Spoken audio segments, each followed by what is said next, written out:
AgriGold customers and agents welfare association Vizianagaram committee ఆధ్వర్యంలో ఈ రోజు మీడియా సమావేశం ఏర్పాటు చేయడం జరిగింది. నేటికి అగ్రిగోల్డ్ మూసివేసి 11 సంవత్సరాలు ముగుస్తున్న అగ్రిగోల్డ్ బాధితులకు ఎప్పటికీ ప్రభుత్వం ఎటువంటి న్యాయం చేయకపోవడం సరికాదని కమిటీ ప్రధాన కార్యదర్శులు తెలిపారు. రాష్ట్ర ప్రభుత్వ ఆధీనంలో అగ్రిగోల్డ్కి సంబంధించినటువంటి 24,000 ఎకరాల ఆస్తి ఉన్నా సరే ఇన్ని సంవత్సరాల నుంచి బాధితులకు న్యాయం చేసేటటువంటి కార్యక్రమాలు ప్రభుత్వం తీసుకోకపోవడం గమనార్హం అన్నారు. మంత్రి లోకేష్ కు సోషల్ మీడియాలో వచ్చినటువంటి 10 రూపాయల కోవా బాండ్ విషయంపై చర్చించేందుకు సమయం ఉంది, కానీ ఈ విషయంపై మాట్లాడేందుకు సమయం కుదరట్లేదా అని ప్రశ్నించారు.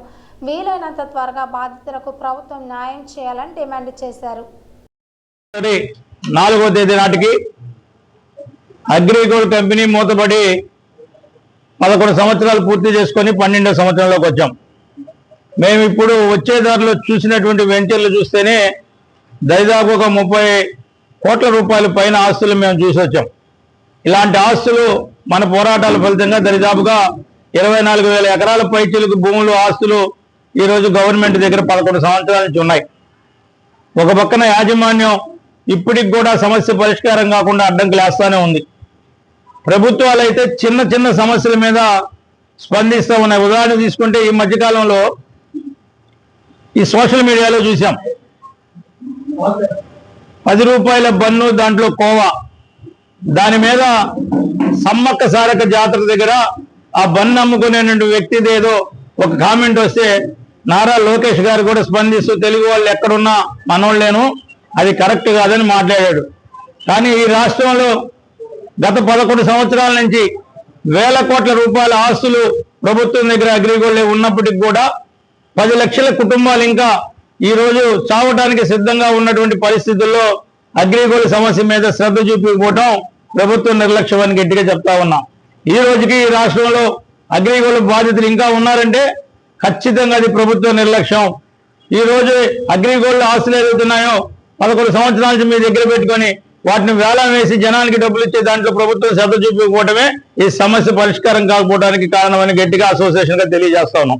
ఇప్పటికైనా గత కొన్ని సంవత్సరాల నుంచి అడుగుతా ఉన్నాం, ఈ సమస్య పరిష్కారం కావాలంటే ఒక ఫాస్ట్ ట్రాక్ కోర్టు ఖచ్చితంగా ఏర్పాటు చేయాలి.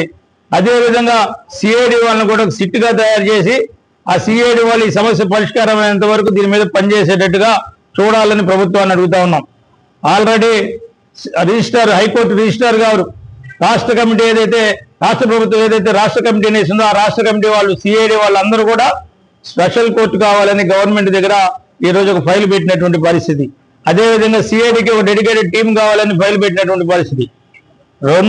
ఈ గవర్నమెంట్ వచ్చి ఇప్పటికి 20 నెలలు అవుతుంటే కనీసం ఒక అరగంట కూడా అగ్రిగోల్డ్ అంశం మీద సీఎం గారు ఒక రివ్యూ పెట్టలేకపోతున్నారంటే ఇది ఎంత దరిద్రం ఒకసారి ఆలోచన చేయాలి. ప్రభుత్వానికి అగ్రిగోల్డ్ బాధితుల పట్ల సరైనటువంటి ప్రేమ లేదని, అందుకని ఈ ప్రభుత్వం ఇప్పటికైనా కళ్ళు తెరవాలని, తెరవకపోతే మేము పోరాటం తీవ్రతరం చేస్తామని తెలియజేస్తూ దాంట్లో భాగంగా నిన్న శ్రీకాకుళం తిరిగాం, ఈరోజు విజయనగరం జిల్లాకు వచ్చాం.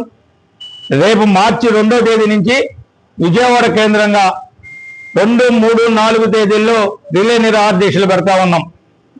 అదేవిధంగా అప్పటికైనా ప్రభుత్వం దిగొచ్చి స్పెషల్ కోర్టుని డెడికేటెడ్ టీంని కానీ అలాట్ చేయకపోతే 5వ తేదీ నాడు నిరవధిక నిరాహార దీక్షకి పిలుపునిస్తా ఉన్నాం. ఈ రాష్ట్రంలో ఉన్నటువంటి అగ్రిగోల్డ్ బాధిత కుటుంబాలన్నీ కూడా తరలి వచ్చి తాడో పేడో ప్రభుత్వంతో తెలుసుకోవాల్సినటువంటి అవసరం ఉంది. కాబట్టి రేపు జరిగేటువంటి కార్యక్రమాలను జయప్రదం చేయమని కోరుతా ఉన్నాం. ఈ రాష్ట్రంలో బాధితులతో కాకుండా పక్క రాష్ట్రాల నుంచి ఉన్నటువంటి బాధితులను కూడా తరలిస్తాం. ఖచ్చితంగా రేపు మార్చిలో ఈ ప్రభుత్వంతో తాడో పేడో తెలుసుకుంటామని తెలియజేస్తా ఉన్నాం.